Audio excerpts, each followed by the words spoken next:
Salut et bienvenue sur Runenkraftraum sur la chaîne de 432 Hertz qui unit la musique, la méditation, les runes et la spiritualité. Je m'appelle Markus Becker. Aujourd'hui, c'est la deuxième partie de l'émission avec le titre Perception et réalité.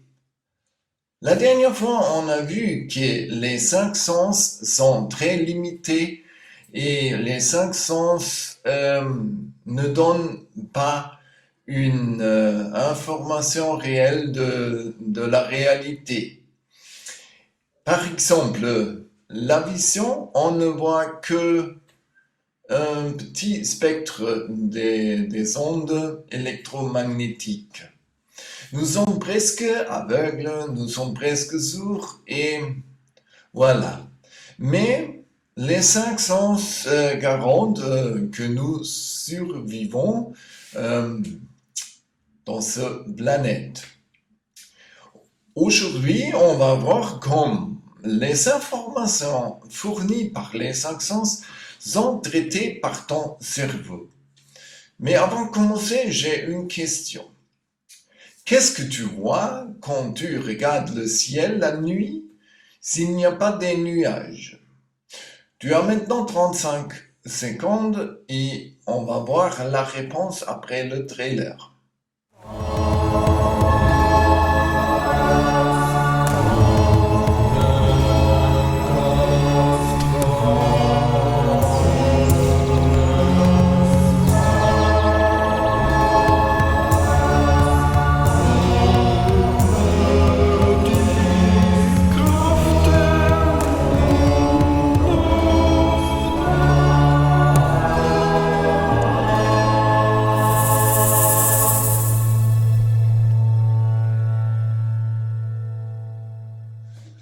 Voilà. Qu'est-ce que tu vois si tu regardes le ciel la nuit s'il n'y a pas de nuages? Alors, tu penses peut-être, oh, je vois les étoiles, les planètes et la lune. Et moi, je te dis que tu ne vois que des lumières. Pourquoi? Tu ne vois que des lumières. Comment est-ce que tu sais que ces lumières sont des étoiles, la lune ou des planètes?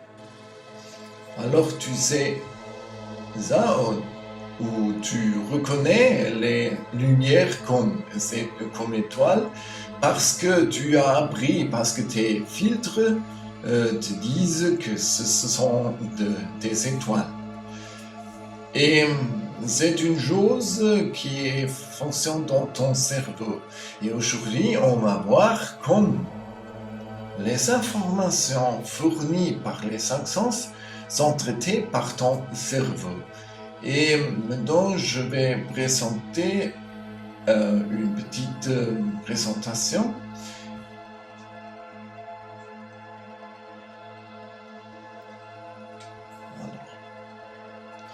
La perception et la réalité.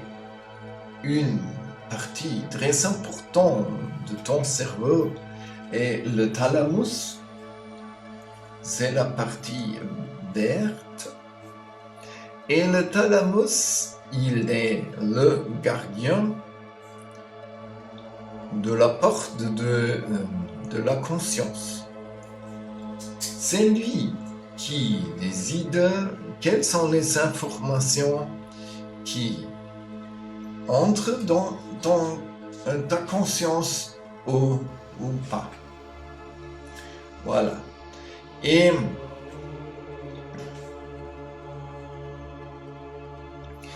inconsciemment, il peut traiter 40 informations par seconde. Et consciemment, ce sont 7 plus ou moins informations. Alors ce sont entre 5 et 9 informations.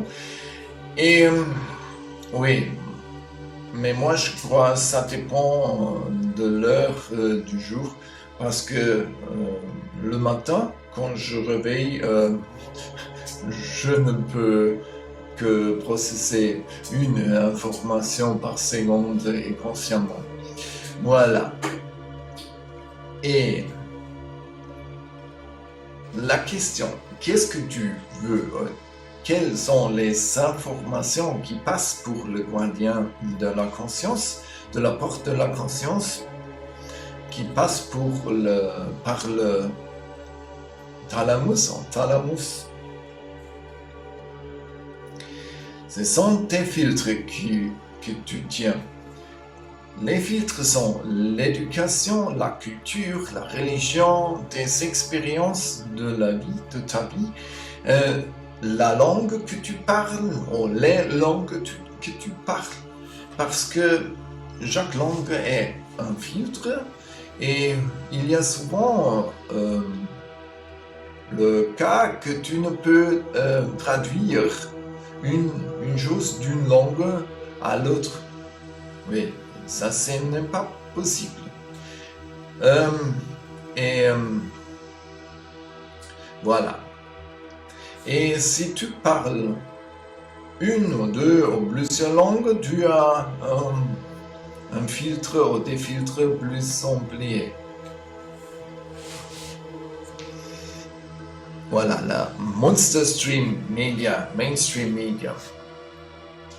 La Media Monster Stream, c'est un autre grand filtre. La média crée la réalité et les visions du monde artificiel. Ouais. Tout est présenté par la télévision. C'est une illusion dedans la illusion. Et il y a une bonne réponse. Éteigne la télé et commence l'exercice de gratitude.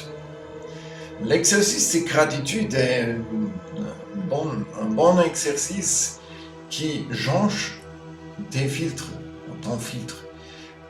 Quand tu peux dire merci à toutes les bonnes choses que tu as dans ta vie, tes filtres changent d'une façon magnifique. Et tu vas voir que ta réalité et les choses que tu perçois changent aussi. Ouais, tu peux dire merci à la vie, au Dieu, à Dieu, à l'énergie universelle. Merci pour le café que je peux boire maintenant. Merci pour le bon lit où je peux dormir bien. Et merci pour mon appartement où je me sens très bien. Et voilà.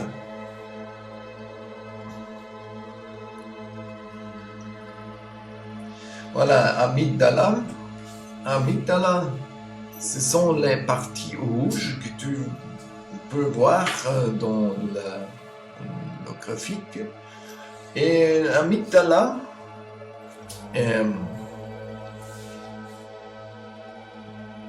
traite des informations et des sentiments. C'est très important.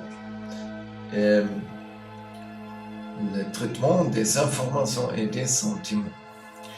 Et c'est très important pour l'apprentissage et la mémoire.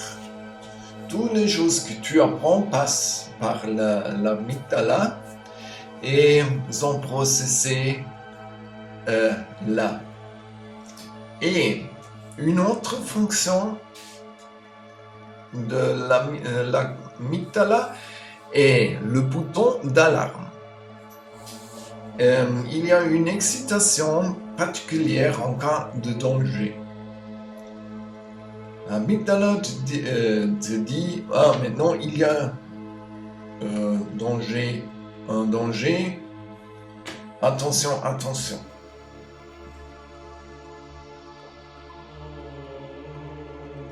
Alors, Et maintenant, on va voir les situations d'alarme. Alors, amygdala fonctionne quand tu es en danger en cas de menace pour la vie ou l'intégrité corporelle. Ouais. C'est la première fonction. Sauver ta vie et ton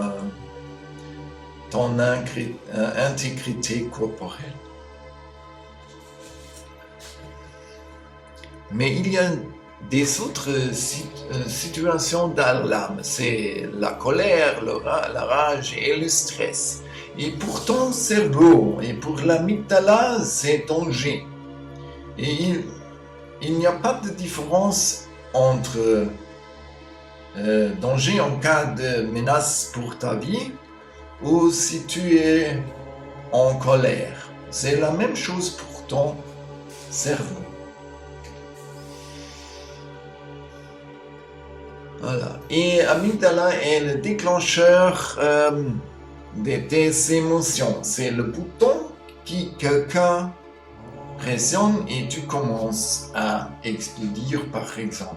Oui, c'est danger pour ton cerveau et voilà, les émotions commencent. La réponse pour améliorer la situation sont des méditations et pleine conscience. Et si tu fais des méditations régulièrement, tu peux abaisser le seuil de stimulation. Ça signifie que tu deviens chaque fois plus calme. Oui, et il y a des recherches scientifiques qui ont prouvé que la méditation change ton cerveau et aussi ton amygdala.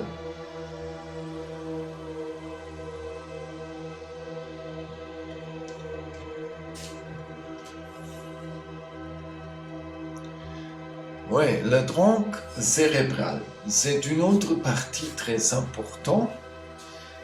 Oui, tu peux voir, c'est la partie jaune. Et le tronc cérébral contient les fonctions vitales, essentielles et les réflexes. Par exemple, le tronc cérébral régule ta respiration et tes réflexes. Ouais. Et il fonctionne d'une façon automatique. Tu ne dois pas penser en rien. Par exemple, si tu devrais respirer conscientement, tu devrais mourir en dormant.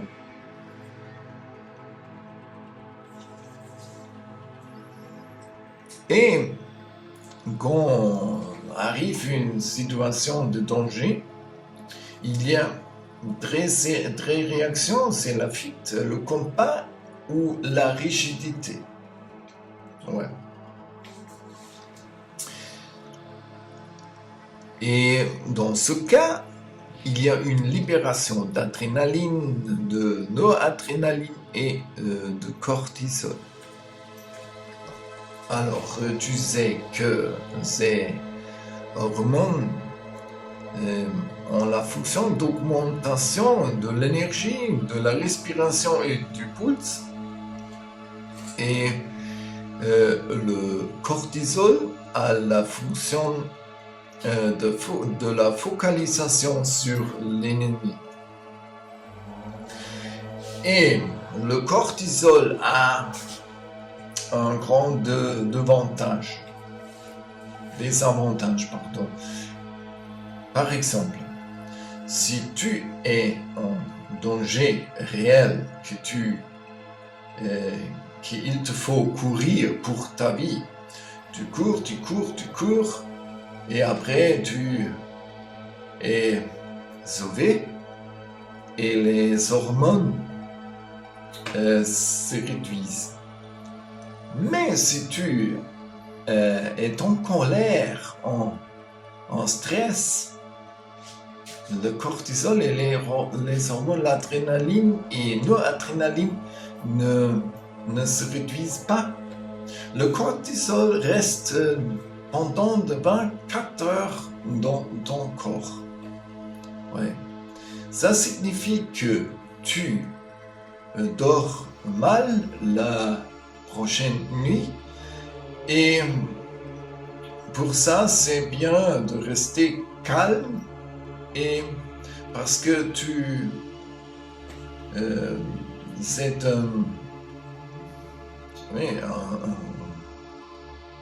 tu détruis ta santé aussi avec la colère. Ouais.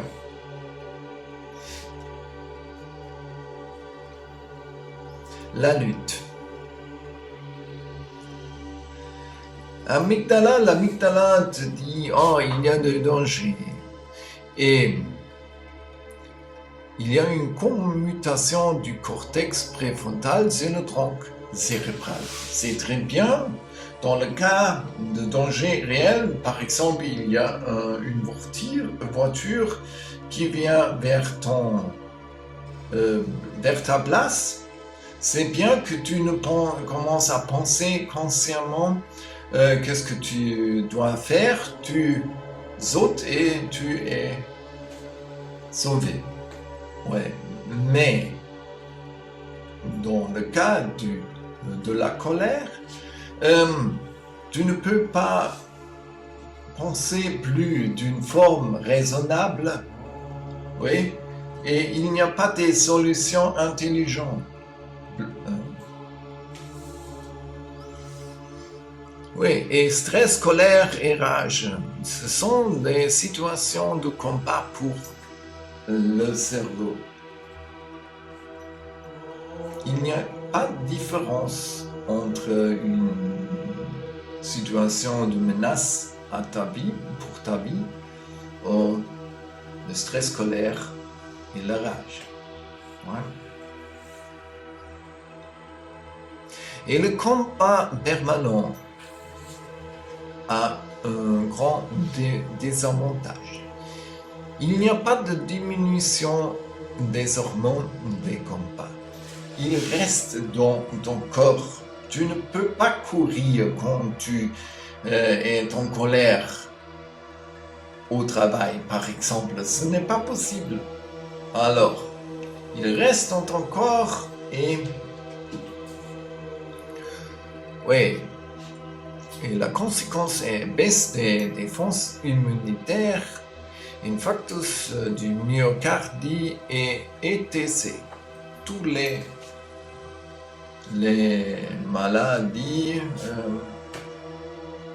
qui courtent ta vie.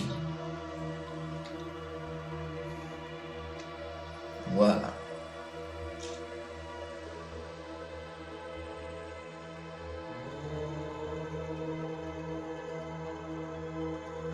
Alors, qu'est-ce qu'on a appris maintenant? Pour ton cerveau, il n'y a pas de différence entre le danger pour ta vie ou la colère, la rage et le stress. Ouais, c'est la même chose. Et le problème est le traitement des informations fournies par les cinq sens. Et le thalamus en français, il décide quelles sont les informations qui entrent dans ta conscience. Et avec le changement des filtres, tu peux changer aussi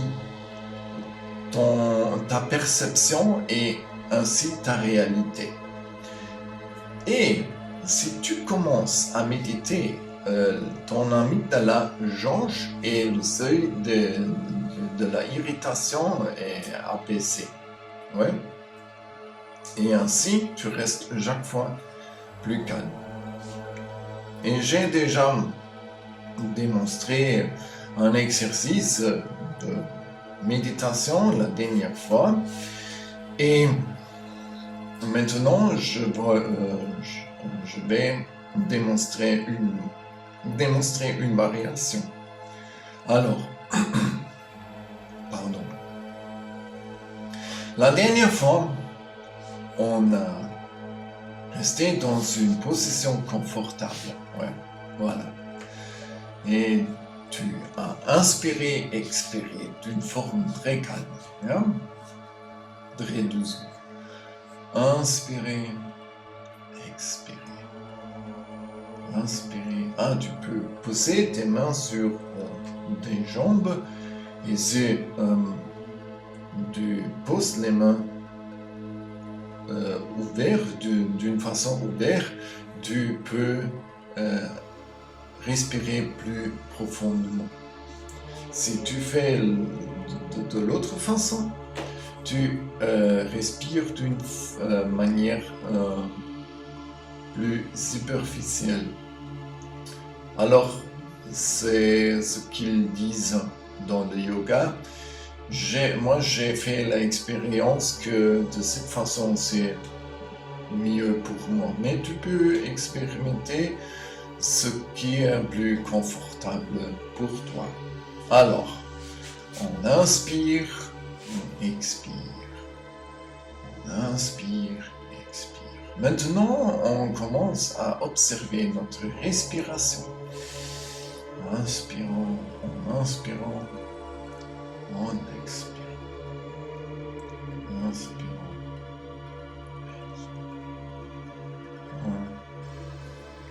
Et normalement, le point de la focalisation est ici, sur le chakra du cœur. Et maintenant, tu moves le point de la focalisation à travers de ta poitrine jusqu'à qu'il arrive derrière la colonne vertébrale, à la même hauteur, s'il te plaît. Inspirons, expirons. Inspirons, expirons. On inspire, expire. Et voilà. Et tu continues de cette façon. Et maintenant, tu comptes jusqu'à 3. En inspirant et jusqu'à 3 en expirant. Et le point de la focalisation est derrière ta colonne vertébrale, s'il te plaît. 1, 2, 3, ex. 1, 2, ex. Ex. 1. Voilà. Et tu peut-être as remarqué que avec cet exercice, mouvez le point de la focalisation derrière ta colonne vertébrale change la perception. Au moins dans mon expérience, je reste plus calme, j'arrête de penser, mais je ne vois que ce que je vois. Si tu as des problèmes avec cet exercice, tu peux fermer tes yeux aussi. Oui. Et si tu réussis de faire cet exercice, alors je propose que tu vas dans la rue et observes la réalité dehors. Voilà, on est arrivé à la fin de cette émission. Je te remercie bien pour ton attention. Et si tu aimes ce vidéo, me donne un like et fais un abonnement de ma chaîne. Et envoie ce vidéo à tes amis. Si tu n'aimes pas cette vidéo, alors je t'en prie d'envoyer cette vidéo à tes ennemis. Voilà. Et si tu veux appuyer ma dédication aux runes, à la méditation et à la production de vidéos et de la musique, tu vois les options à la fin de ce vidéo. Dans ce cas, je remercie bien aussi et merci beaucoup. Et ciao, ciao, au revoir jusqu'à la prochaine fois. Ciao.